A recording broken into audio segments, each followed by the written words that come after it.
Bugungi darsimizda Shavvol oyida tutiladigan 6 kunlik roza haqida gaplashib o'tamiz. Og'iz ochish, og'iz yopish duolari va roza vaqtlarini barcha viloyatlar uchun ko'rsatib o'tamiz. Demak, boshladik. Abu Ayyub Ansoriy radhiyallohu anhu dan rivoyat qilinadi.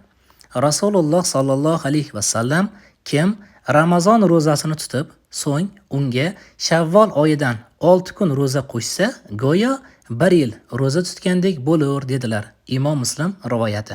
Mazkur hadisdan ma'lum bo'ladiki, Ramazon rozasini tutib, Shavvol oyida ham 6 kun roza tutgan inson yil davomida rozador bo'lganning ajrini oladi ekan. Shavvol oyi 2025-yilning 31-mart sanasidan 28-aprel sanasigacha davom etadi. Ya'niki siz ushbu 6 kunlik rozani shu oy ichida tutib bersangiz bo'ldi. Masalan, aprel oyida, masalan 26-sigacha tutib bersangiz bo'ldi. Xo'p, endi roza qanday tutiladi? Ketma-ket tutiladimi degan masala bo'lsa, xohlasangiz ketma-ket tutasiz. Masalan, dushanba, seshanba, chorshanba 6 kun ketma-ket tutib bersangiz bo'ladi. Xohlasangiz esa masalan bir haftada 2 marta tutsangiz bo'ladi. Masalan, dushanba yoki payshanba kunlar tutsangiz bo'ladi yoki 3 kun. Asosiysi shu oyda ichida 6 kun roza tutib bersangiz bo'ldi. Xohlasangiz ketma-ket tuting, xohlasangiz dushanba, payshanba yoki bo'lmasa haftada 3 kun, 4 kun tutsangiz ham bo'ladi. Xo'p, niyat masalasi qanday bo'ladi? Buni maxsus o'zini niyati yo'q, shuning uchun niyat quyidagicha qilsangiz bo'ladi. Alloh roziligi uchun Shavvol oyini nafl rozasini tutishni niyat qildim deb niyat qilsangiz, shuni o'zi kifoya qiladi. Xo'p, og'iz ochayotganda ham o'zingizni qalbingizdagi niyatlar bilan bemalol og'iz ochsangiz bo'ladi. Ushbu jadvalda Shavvol oyining og'iz yopish va og'iz ochish vaqtlari keltirilgan 2025-yil uchun. Chap tarafdagi jadvalda aprel oyining dastlabki 14 kuni, o'ng tarafdagi jadvalda esa aprel oyining 15-sanasidan boshlab 28-kunigacha bo'lgan og'iz yopish va og'iz ochish vaqtlari keltirilgan. Diqqat, bu Toshkent vaqti bo'yicha. Keyin diqqat qilamiz, og'iz yopayotganda ushbu jadvaldagi vaqtdan 15-20 minut oldinroq yopish og'izni tavsiya etiladi. Chunki vaqtlar 1 yil oldin tuzilgan va shaharning har xil joylarida vaqtlar sal bir-biridan farq qilishi mumkin. Shuning uchun oldinroq og'iz yopish tavsiya etiladi.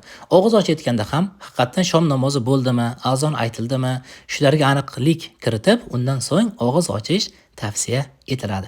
Aytib o'tganimdek, ushbu jadvaldagi vaqtlar Toshkent vaqti bo'yicha tuzilgan. Toshkentdan boshqa viloyatlardagi vaqtlar farqi quyidagi jadvalda keltirildi.